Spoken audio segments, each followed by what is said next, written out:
Dan, excellent news for Dan Biggar, for the Ospreys, for Wales and all our supporters. You've signed an NDC and you're staying at the region.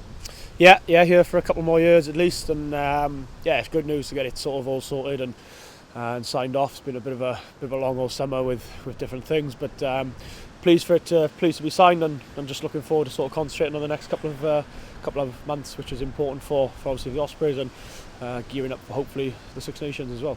And it rounds off what's been a pretty memorable 2015 for you personally as well.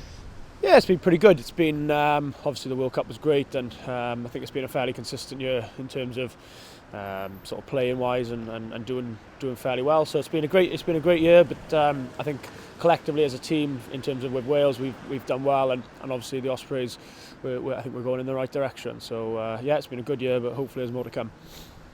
With being a regular with Wales and achieving and having a good World Cup and the rise of your profile over the last 12 months, the speculation around your contract is a lot more intense than perhaps previously it has been. Yep.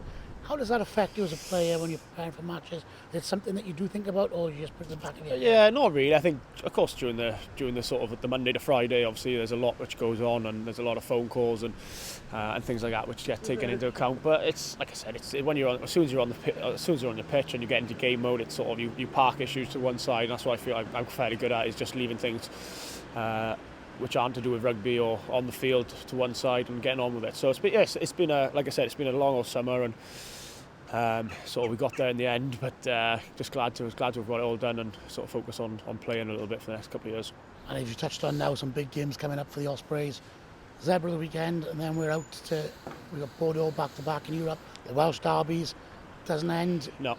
All of that important against the Ospreys, and then into the Six Nations. So there's a lot on here. Yeah, it is. It's a busy time. Obviously, we've got a game which will make or break our season next week in terms of. We get a double over Bordeaux, and we're in an incredibly strong position to qualify, and then the Christmas derby. So it's no let up. It feels like it's been a long old year already, and then of course we go into the Six Nations, which is the best tournament in the world to play in, but obviously that leaves us quite thin in terms of with the Ospreys. So hopefully we can pick up some points over the next sort of 4 to 5 weeks and leave us in a good state when a few of the boys go off into Six Nations.